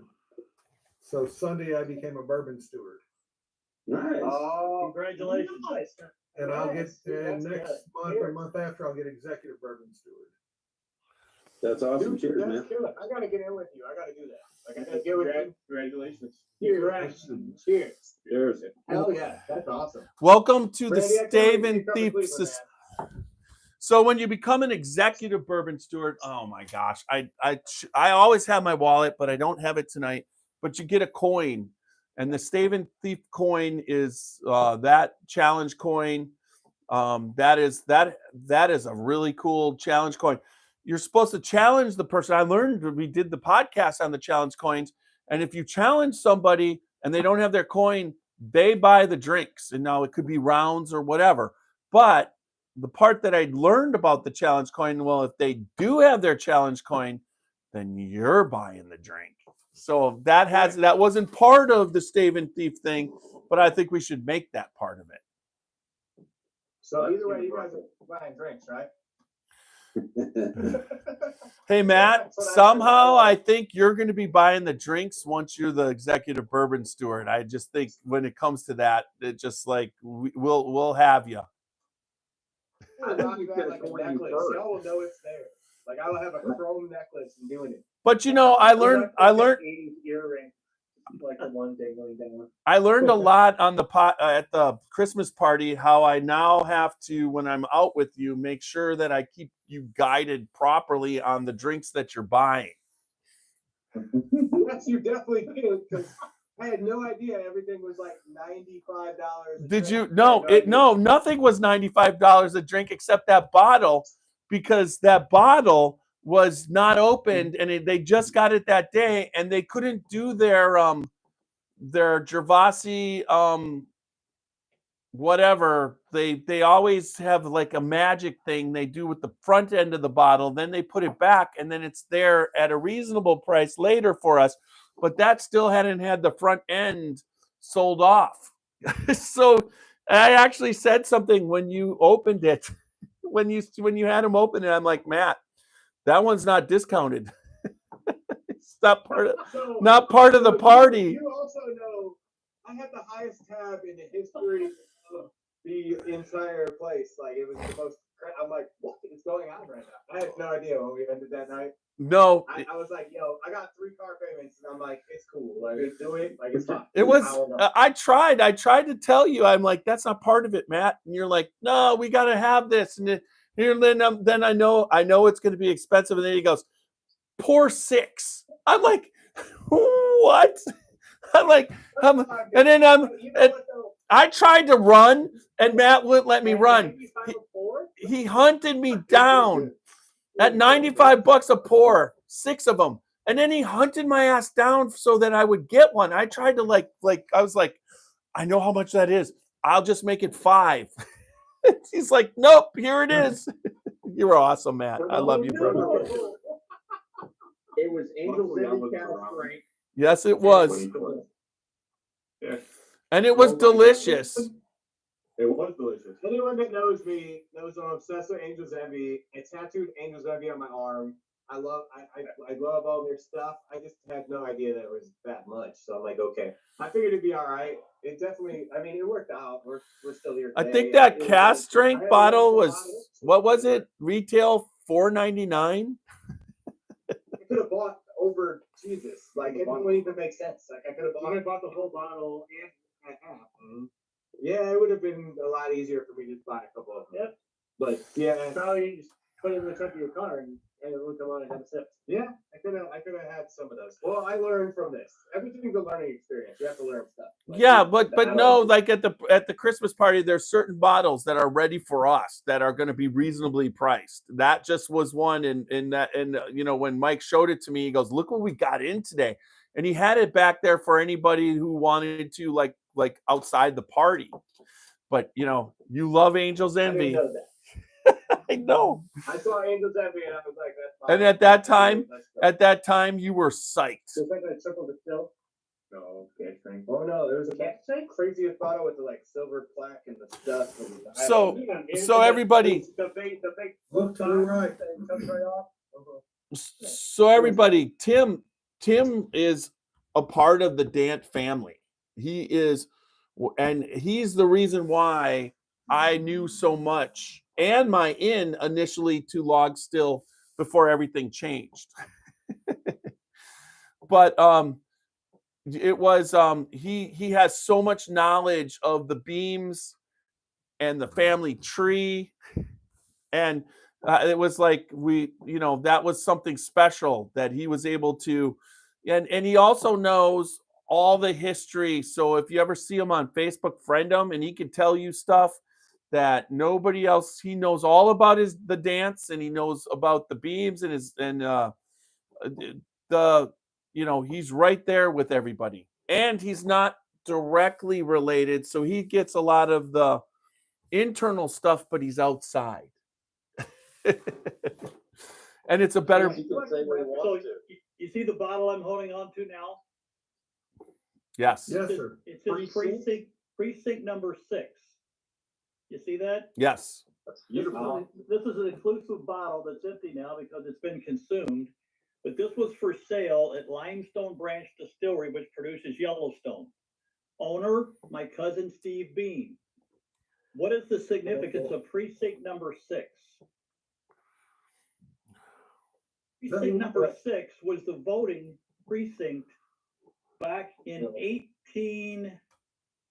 Let's see, he was born in 1820, 25, 1845, when J.W. Dant, who's my great-great-grandfather, started distilling in 1836. He voted in his first presidential election. Who did he vote for? It was James. Give me the last name. James. Garfield. Nope, Madison. Wouldn't have been Madison. not Madison. He was running, Garfield or Monroe. No, that's too far. but I believe did that's. So was it 1845, the start of the Republican Party? Wasn't that's when Lincoln lost? I believe. No, it's too early. That's about Old Tom. 10 years too early. He wasn't a senator yet. Anyway, the Beams wanted to recognize both their grandfathers, MC Beam and then Joseph Washington Dant. So they created this precinct number 6 bottle, which on the back is an actual map of Marion County, which is where Dant Station, Kentucky is located. Oh, you're talking about James Polk. James Polk, thank you so much for Nice. getting that, Randy. Yeah. Okay. So James Polk won the election, and that's who J.W. Dant voted for in his first presidential election he voted in. and that took place in precinct number 6, which is on the label of this bottle. It was produced by Steve Beam at Limestone Branch. Okay. See, I thought you were gonna That's tell awesome. us that was the precinct where Steve first got arrested. Good one. I met Steve in Paris, Is that right? and he lives not too far from me. I live in Florida. He's not too far away Well, down here. yeah, when he goes down for the Range still has like 2.5 cases. I'm sure you guys all have great things in your collection, but above me, you can see where it says Wild Turkey. Yep. Yeah. This was purchased, of course, at the Wild Turkey Distillery, autographed by the legend Jimmy Russell, who wrote a note to the Dant family. Nice. Signed Jimmy Russell. Oh, Classic. that's awesome. That's pretty classic. Pretty historical. That's really cool. Yeah. Yeah, if you guys ever get a chance to meet Jimmy Russell, I'm sure you have probably. You Yes. should take advantage of it. Well, for me and Nash, we went down not last Christmas, but the Christmas after the Christmas party 2 years ago, and Greg Schneider is a good friend of Jimmy's because he worked at Wild Turkey with Jimmy, did a lot of turkey hunting.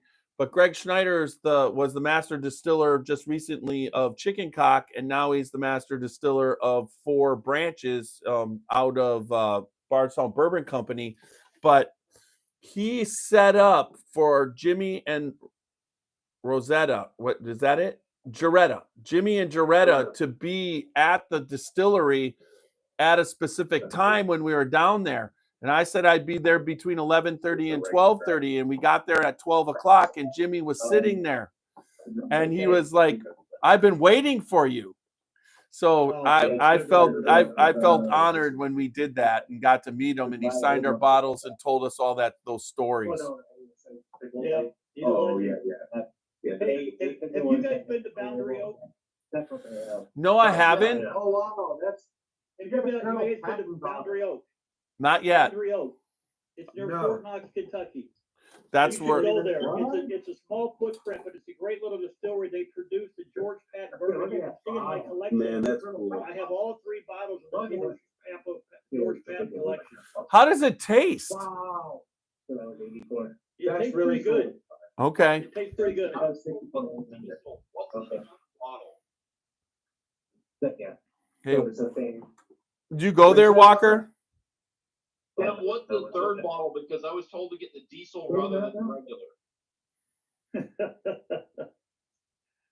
Unleaded, premium, and diesel. Unleaded premium diesel. Okay. There you go. Now, speaking of the military, here's another classic for you. Everyone's heard about Horse Soldier, right? Yep. Sure. Yeah. Everybody knows that they started construction down in Somerset, Kentucky, okay, on Horse Soldier bourbon. Right. Right. There you go. You have Did one. you know? Did you I have one of know? those signed as well. Did you know when they're going to open? Do you know the opening date? No. 4th of July, 2026. I know where it is. The 250th anniversary of our country. Awesome. Wow. Write it down. This I will. bottle They is need to make better whiskey. This bottle is signed by Will Summers. Will Summers was one of the 12 who went into Afghanistan on horseback. He signed this for me at a golf event down in Dallas, Texas, where I was living for the last 10 years. And he was a sponsor for one of our military golf tournaments, honor flight actually. And Will Summers signed this bottle. I gave him a bottle of JW Dant, and he gave me this bottle of Horse Soldier. Nice. That's I will be honest super with cool. you. I think you got the better end of that deal. What? No, I'm he doesn't very like horses. excited for what they can do once they have their own distillery. It's going to be unbelievable. They haven't made any of their own stuff yet. That's crazy. That's a really cool bottle. You know what their Don't try stuff Pink is, Mountain yet? Matt. You know what their stuff is, right? MGP. It was they started with MGP, and then they had Middle West. They've had Middle West distilling for them for the last whatever. It's not. They haven't gotten to it, but when they open up their distillery, that's the year that they'll start releasing the Middle West. Oh, okay. So it's going to be MGP up to that. Yeah, but then when the Middle West they're having that contract distilled for them for the right for all their mash bills that they're going to have for what they do at their own distillery. Killer. Yeah, but that's the other thing, aging in Kentucky though.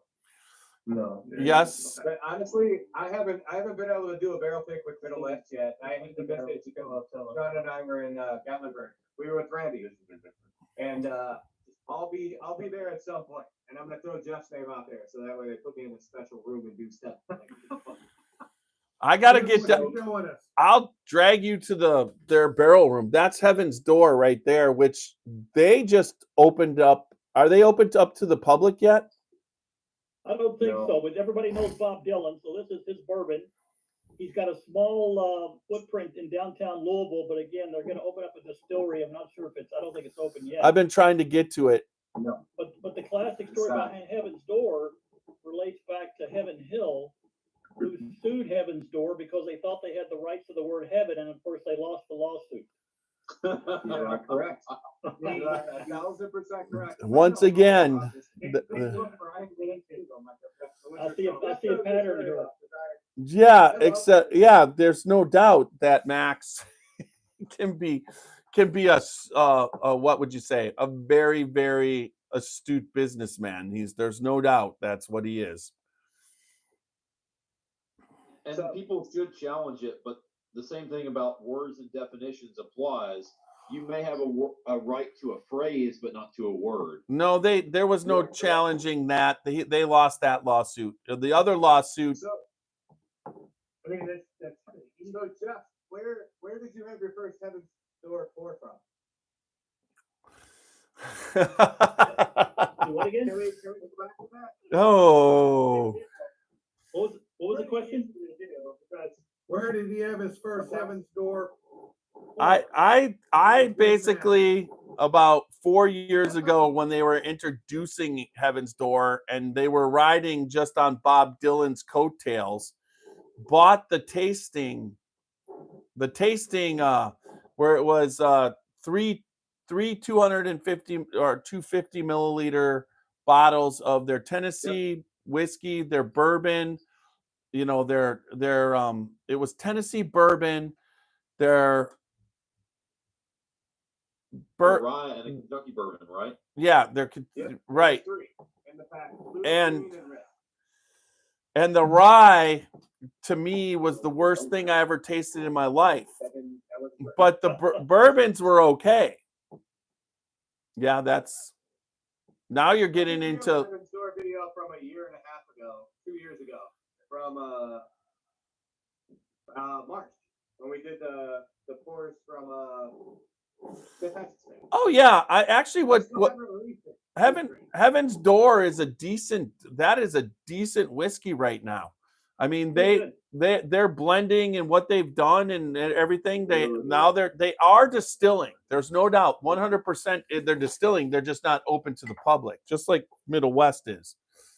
Have you had any of this? Actually, we have two of them over here. Tim? Yes. Have you had some of these? Is that Middle West? Yeah, spirits. I've not had Middle West. You should try what's on the shelf. They're cast strengths, you know. I'm not even a big fan of rye, but they do a pumpernickel rye cast strength that's phenomenal. This Michelin brand, and you should give that a try. It's out of Ohio, but he built the distillery in Ohio as big as Jim Beam. Wow. And he's got a craft, so he's just producing a ton of whiskey right now. Yeah. So Tim, what's that in your hand? Because we're dying to have. Yeah, gentlemen. First of all, Jeff, thanks again for a great podcast. I try to tune in when I can, so Thank you. Kind of chime in if I get the opportunity. But I'll leave you guys with this. This is a bottle of Climax. Okay. Did you ever see the TV series Moonshiners? Yes. Yeah, And you know the guy that wears his overalls and no shirt underneath? His name is Tim Smith. Remember, you know Tim Smith? Yeah.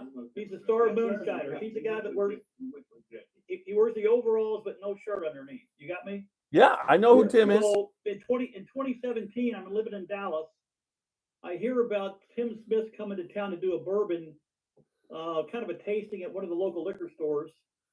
So I took my 2-foot tall JW Dant bottle, which is right up there. Oh, And I walked into the liquor store and walked right toward Tim Smith. I'd never met him before. He goes, "Who are you?" I said, "My name is Tim Dant." I held up the bottle. He goes, "I'm JW Dant's great-great-grandson." He goes, "What?" I said, "Yeah, I'm also the cousin to Steve Beam, who produces Yellowstone." He goes, "Oh yeah, I'll prove it." Tim Smith takes out his cell phone, calls Steve Beam, my cousin, and says, "Hey, this guy named Tim Dance there, he's related to you. Is that true?" He goes, "Oh yeah, as a matter of fact, he's double related because his grandfather and Steve's grandmother married brothers and sisters."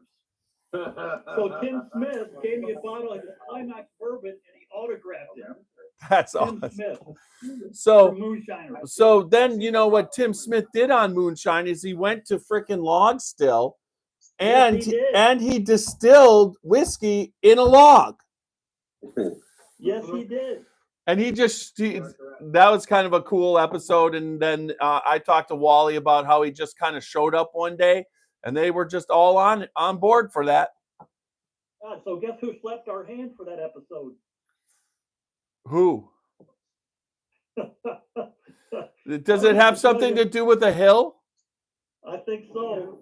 Well, actually, his name was William Heaven Hill. It was an administrative error that separated the name from Heaven and Hill to Heaven blank Hill.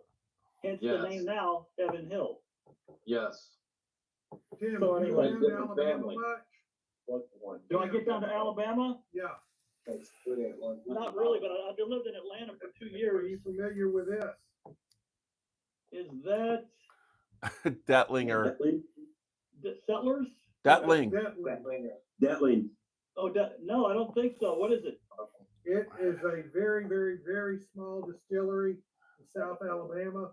Okay. I think he's got 900 bottles he's been distilling for, 900 barrels. Maybe Is it near Gulf Shores by any chance? It's north of Pensacola by about an hour. Yeah. Okay, It's about cool. 45 minutes, maybe an hour from Gulf Shores. Gotcha. Because I have a If you friend read in Gulf this, Shores. it says the last of the bottling bond.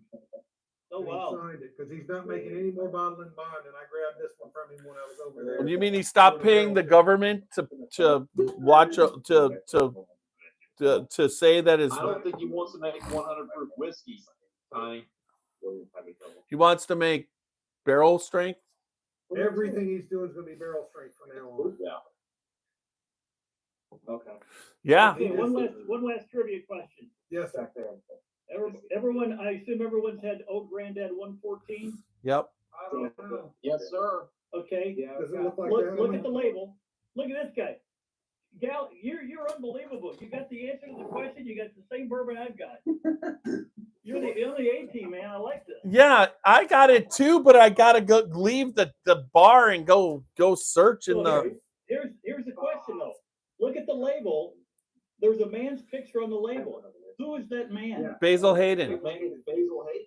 Yes, Basil Hayden. But nowhere on the bottle does it say his name. Right, because it is Basil Hayden, and they don't want to say what it is, so they basically tell everybody they'll never change Basil Hayden because they've already got another brand using the same whiskey in different ways as Old Granddad. It's the same But, stuff. yeah, to Old Granddad, clarify, same whiskey. clarify the story. Basil Hayden was a man, obviously, who migrated from Maryland with a group of Catholic families that was led by he and John Baptist Dant I, who was J.W. Dant's great-great-grandfather. Wow. They migrated from Maryland to Kentucky, and Basil Hayden's son Lewis married Mary Polly Dant. So the Dants and the Haydens are connected through marriage. So when they get to Kentucky, Basil Hayden wasn't going to put his name on a bottle, so his grandchildren honored him by making Old Granddad bourbon. Then in the 1990s, Beam wanted to honor Basil Hayden, so they created Basil Hayden bourbon in the 1990s. Yeah, and then they brought Old Granddad back just in the 2000s, and they basically it's the same. It's intertwined. Yes. Tim, thank you for that, because that may be one of my favorite stories in the last several years, if not ever. Yep. Yep, because I I just love need to this notice brand. I'm pretty sure every Yeah. one of us on the entire podcast has a bottle that sits right Yes. in front of them that they can grab at their house. Oh, It's all within reason. I don't have that, but I've got, at least I got it. I love it, but I got this within arms. Yeah, he's got the 16 trying to play the trump card. Yeah, I To mean, be honest, I got this. I don't have that. That's pretty cool. we got the bottle that's gone. We don't have the Jeff bottle. We don't have That's one of legit. that, so we do this one. This is actually quite good, as you notice, because if I get a bottle this far down in the last 4 months, that means I've been hitting it. That's fine, Jeff. Guess how many bottles I can get of this for what you paid for one of those, and I like it better. We already had that discussion. 6. Yeah. Yeah. Hey, that sounds like, hey, Walker, that sounds like your problem. It's not a problem, it's a solution. I can go and get more of this less than a block from where I live currently. Okay, that, You get those right down the street. but once again, I don't want what you can get. I want what you can't get. Oh, I live 25, 30 minutes from the distillery. Don't tell me about what I can't get that I don't want. Guys, if this is digressing into a pissing contest, I'm gonna watch a movie with my wife. We're not watching movies and pissing. Oh, you guys. All right, before we go, how Yes, many of you have the entire Blanton's collection? Entire no. Right behind me.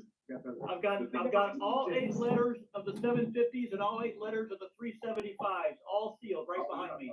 I've got all 8 letters in gold twice and all 8 letters in 750 twice. And I gave a friend of mine all 8 of the 375. Well, if I get my big body out of the way, I think you all can see, I think, that right here is the stave collection. Really? So they stopped doing that a couple years ago, didn't they? No. Nope. Not been So, stopped. did Freddie sign yours? I haven't had him. I got that, and I haven't dragged it to Kentucky yet. It's free other than your purchase of the Kim, ball. can you see the top Wait, of my bookcase? If we're talking about, Yes. Stop sending that out once you get all the letters. Yeah, Randy. Yes, sir. Randy, repeat what you have again. You got the gold 750s? I've got the gold 750s. I can spell it out twice, and at least once in those, almost twice. I can spell it out in the regular 750s twice, and I gave a set of the 375s to a friend of mine. That's awesome, man. It took me 2 years to get them. So But I've got Good the for one that I'll Tim. never be able to spell it out in. what's that? Greens. Watch this, everybody. You Watch s- Randy. I'll now never everybody be able wants to to- spell it out in these Oh wow. because they don't have letters on them. Yep. I hear you. if you guys are going to talk about Blanton toppers, I'm going to go watch a movie with my wife. Sounds good to me. Let's go. I got it. Now, Blanton toppers, you guys, you do all know that that you can actually buy them at the distillery, all of them. Yep. That's why I didn't buy them all. Or that's why I didn't buy all the bottles. Hey, Tim, do you remember though when I first got? Do you remember, Randy? Randy, Yes, sir. when I first got into this in 2018. Now this is Freddie Johnson. This is hey Matt. This is my Freddie Johnson signature on my 2024 barrel proof when I finally got it after trying to get it for 5 years. And he signed it when he what? I saw the video that you did that. Yes. You were in a picture with it. So anyways, that's awesome that you did. So you guys probably don't remember this because you weren't in, but Blanton's, when you used to buy it, they wouldn't let you look at they just sold you the box. Yeah. So I went to my first Kentucky Bourbon Festival, and the guy said he had to buy 65 bottles of Blanton's, and he still hadn't spelled out. He didn't get it because they wouldn't let you look. It's like You have to force them to let you look. You can't buy that. You just say open the box or I'm not buying it. they would, but back then they wouldn't. He goes, they were just like, you got what you got. Yeah, it's not acceptable. Now it Look at is. this barrel. What? Everybody see the barrel? Oh, that's cool. Yes, that's a nice barrel. That barrel with the JW Dant logo on it. It was shipped to me in Dallas, Texas, from Bardstown, Kentucky, by Heaven Hill, from their warehouse, because my daughter got married shortly thereafter, and I had JW Dant bourbon at my daughter's wedding reception, and this was the barrel that we had on site. They shipped this from Kentucky to Texas intact. That's beautiful. So doesn't Sounds that to me like you got pulled into the whiskey industry.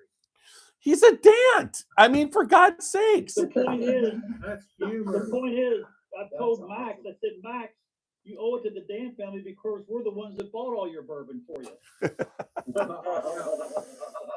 I mean, their bottled in bond JW Dant is fantastic. And when before Log Still, when I would get it, I've never even heard of it. They didn't push it, but I found it on a shelf, and then Log Still goes in, and everything goes down. And then they're like, "Well, we did a lot to develop the brand." I'm like, "You put it on a shelf?" Okay, Yes. Jeff, my wife is from Columbus, Ohio. You see the framed picture behind me? Yes, I do. Back in like 2014, Is that Eddie George? Eddie George came to town and opened up Yeah, Eddie George's Grill on High Street. I got invited to the Eddie George grand opening of his restaurant, and he signed this poster for me. Wonderful. Amazing guy. He's a very Eddie did a good guy. lot for us in Nashville over the years. Yeah, Tennessee Titans. Yeah. This is something you guys don't know, but it is probably my favorite commercially available whiskey. I do. St. Augustine? St. Augustine Saint. Who produces that? St. St. Augustine. Augustine. They do? Yeah, we They make do. our own. Yeah. Really? Yeah, we make our own. and It's wonderful. That's a barrel finished whiskey, Tim, that's finished in old fashioned barrels, so cocktail barrels, and it's Really? delicious. Wow.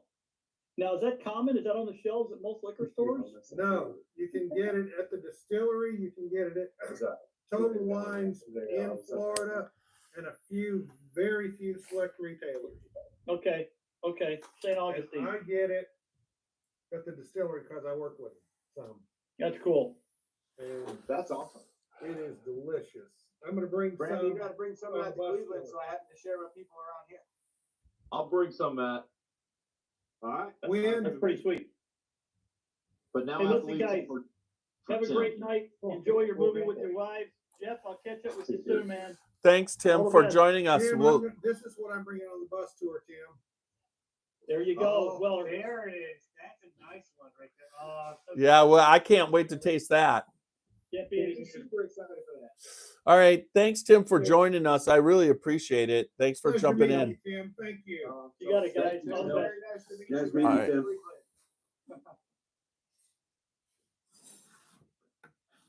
And Matt and guys, I'll bring 5 different bottles of Angel's Envy. This one's probably my favorite. That way Beth doesn't have to spend $9 to stop. Yeah. I had no idea it was that much. My deal Bye, is guys. We'll see you Thursday. Bye-bye. I'm definitely gonna be there next year. I got permission from the wife. I have to finish paying off this fucking wedding. nice. I'm gonna miss you guys. It's gonna be 2 years. This is the sucks. new bottle design. Sucks so bad. Who just jumped Yeah. off? Was That's it 5 Randy. of us, or now we're down to 4? Did we lose Randy? Yeah, he said he Might got have a lost job. it. Randy's here. Hey, Randy's here. yeah. Walker, what do you got there? I'm sorry. I got an Angel's Envy girl pick from Liquor Barn. Yeah. Oh yeah. I am so excited for this. I love Angel. That's a Envy, man. 110 They got some proof. good stuff. No, I don't It's think good. Randy is here. Did Randy Randy say he had to go? At He least said him jumping off. No, Randy left. John's still here. What? Jonathan's John's still here. with us still. John's here. Randy doesn't go. Randy's still there. I'm pretty sure. Nope, he's gone. There's Maybe. 1, 2, 3 dots. Probably not though. I'll bring one I haven't opened that I got my initials laser engraved. Let's see if this shows up at all. Yeah, Yeah, there we we go. can see it. HW something. C, my last initial. See, Yeah, dude, that's so awesome. but I won't leave that with That's you really because we got it laser engraved. Herbert Walker Cyrus. That is correct, Tiny. Are you named after Herbert Hoover? I'm not. I'm named after a step-grandfather whose name was Herbert Glenn Walker, who raised four children who were not his own. He never had any biological children with my grandmother, and he married her. Let's see.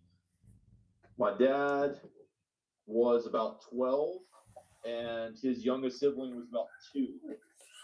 All right, everybody on YouTube, I'm going to end this on YouTube. We'll stay a little bit, but I got to get this loaded into bed.